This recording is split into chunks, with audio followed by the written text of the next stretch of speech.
som prišiel domov, no, máme nejaký večer pre sebou, môžeme si pozrieť nejaký film dneska, alebo čo. Počkaj, pozriem sa do chladničky, čo tam máme.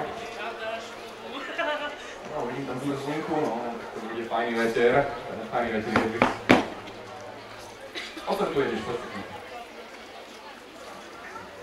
Áno, ne? Čau, kde si, čo si zabudol? Na diskotéku ideme.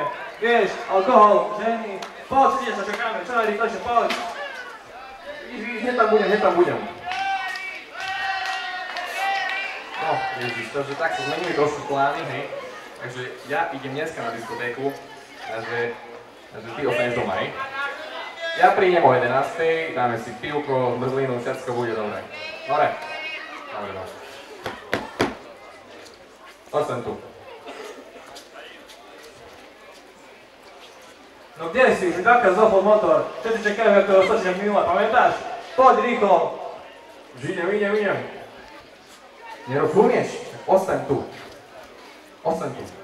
Dneska prosím idem sám, lebo na diskotéke sú cigarety, ženy, drogy, alkohol, takže 4 veci, ktoré vlastne ty ani nepoznáš, nemáš ani poňatia proste, takže ostaň tu, dobre?